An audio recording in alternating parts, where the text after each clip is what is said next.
If this Denver team would be worn out after their exhausting first-round series. Apparently, we wondered correctly. Can you do that? Can you wonder correctly? Kawhi able to put up a game-high 29, while the Denver starters combined for only 57 points in this one. Clippers get the easy win. They now take a 1-0 series lead. We welcome in Chris Broussard.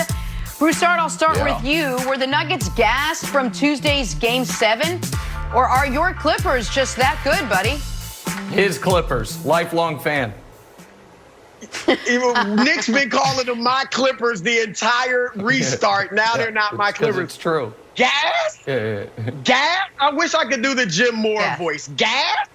Gas from what? They played 15 games now in the bubble after a 4-month layoff. Can we stop it with the worn out, exhausted? There's no travel. Ridiculous. They didn't have to go get on a plane and fly at 2 a.m. He makes a good point. They went back to their hotels, all right? That's ridiculous. This is like, in a regular season, this is like being a month and a half into the season, and they're gassed. No, the word is they were outclassed. Nick Wright's worst nightmare is coming to fruition. The LA Clippers are rounding into form, and Nick, they are who I thought they were, okay? A tough first-round matchup against Dallas worked wonders. It got them focused. It allowed Paul George to work himself out of his funk. It allowed Montrezl Harrell and Lou Williams to work themselves into shape. And Marcus Morris, he's now a Clipper, okay? Yeah. He has activated himself to this team. They love his physicality and his toughness. A wee bit dirty, but hey, everybody crosses the line here and there. And he is shooting lights out. 58% from three, Nick, in the playoffs. 56% overall. They're just too good for Denver. Look, they've played Denver now 3 times this season with George and Kawhi. And they've beaten them by all 3 times by an average of 22 points. This series, I underestimated the Clippers myself and said it would go 6. Okay, all right. So the only thing more outrageous that I've heard in the last 24 hours than that soliloquy right there was the God-blessed love letter Reggie Miller and company wrote to Marcus Morris on the broadcast last night. That was repulsive. The ode to Marcus Morris, who, by the way, it's amazing. I watched that whole game. He managed to not accidentally step on anybody's ankle. It's crazy that it was just like a guy who just accidentally steps on ankles all the time. He went the whole game without doing it. Color me shocked by that. But listen, Marcus Morris shooting 58% from 3 is actually not good for your Clippers, Broussard, because there is a precisely, let me calculate it, 0% chance that can continue. So that will come back down to earth. But let's talk about this idea that it's just unfair to say that the Nuggets were gassed. They were clearly emotionally gassed. They had a Game 7 war that came down to the final shot. They had adrenaline pumping for the first quarter. They was tied up, and then they fell apart. It was exactly, you weren't here yesterday, Broussard, but what all of us on this panel said was going to happen. Despite that, I still believe the Nuggets can and will win the series, and I might go as far as to say, for Game 2, they have the Clippers exactly where they want them.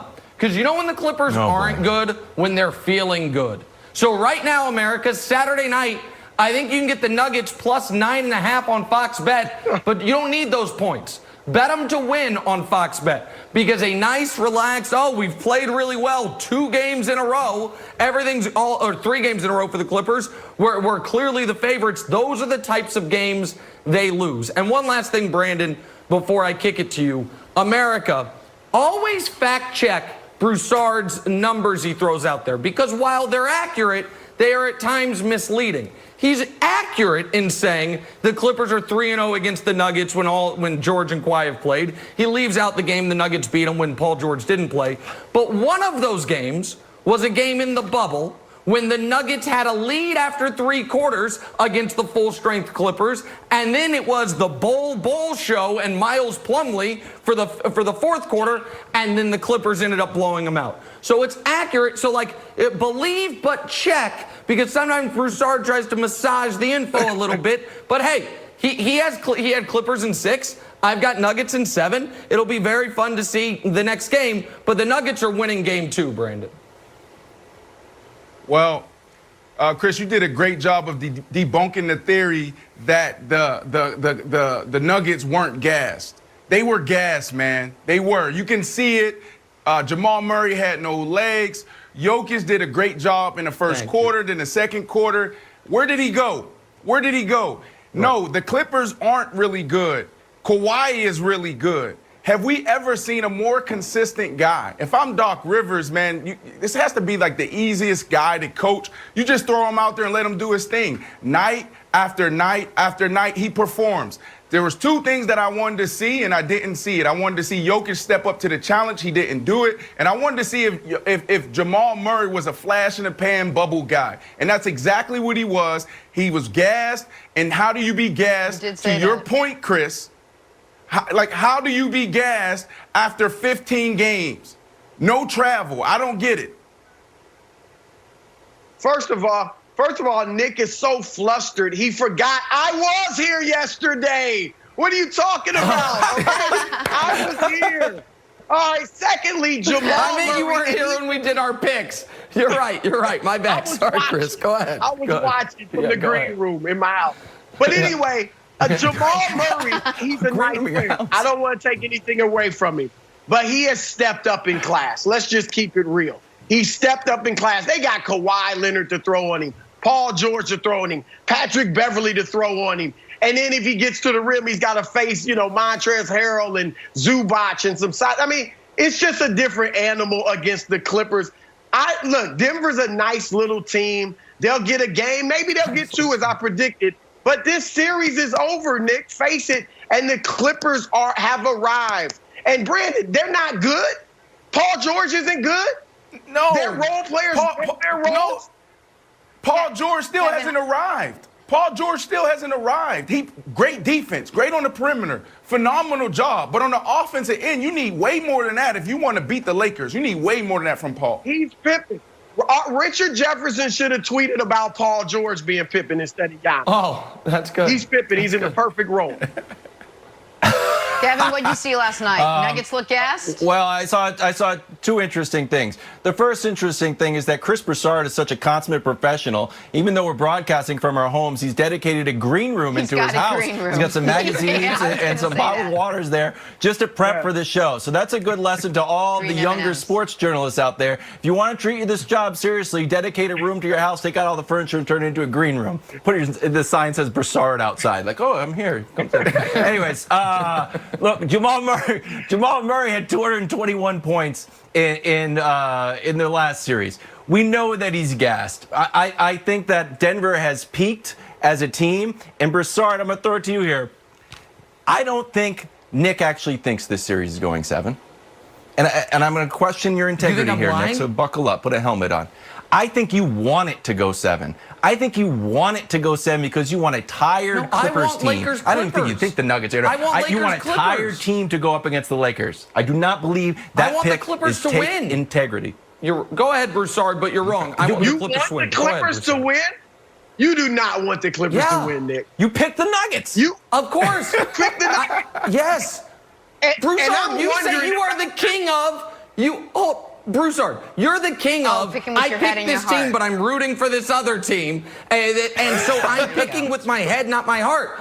I told you before the playoffs, I want the hardest possible path. I want there to be no asterisk questions, anything about what LeBron James is going to accomplish en route to his 4th ring. It'll be now, once he has 5 or 6 rings, we might forget all the details of it, but for the time being, when he only has 4, it's going to end up being a great story to be told. But Broussard, I do want to say one thing I think you and I will agree on, okay? Because you have a big issue with my star tiers and my different tiers, so I've broken it down further, and this is actually about Kawhi Leonard. Can we show America the pyramid?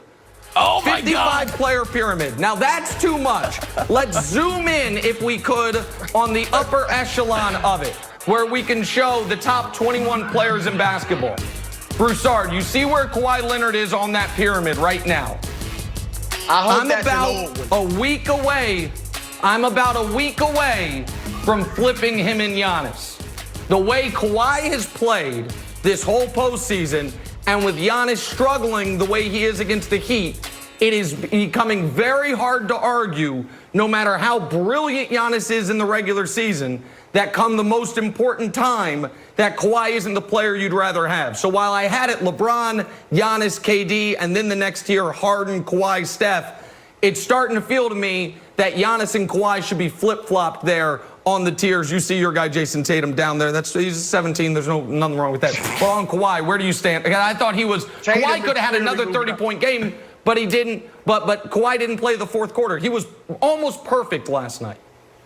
Nick, you know as well as I do that he belongs on that tier with Durant. I don't mind you having LeBron up on top, but he belongs right next to Kevin Durant. You know it. If you want to leave Giannis up there, fine. But Kawhi, I would rather have Kawhi Leonard than Giannis right now.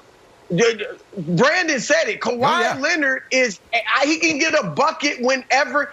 Doc said it last year. He does remind you of Michael Jordan. I'm not saying he's as good, but his ability in the mid-range, obviously, as a two-way player, I mean, he is killing people in the mid-range game.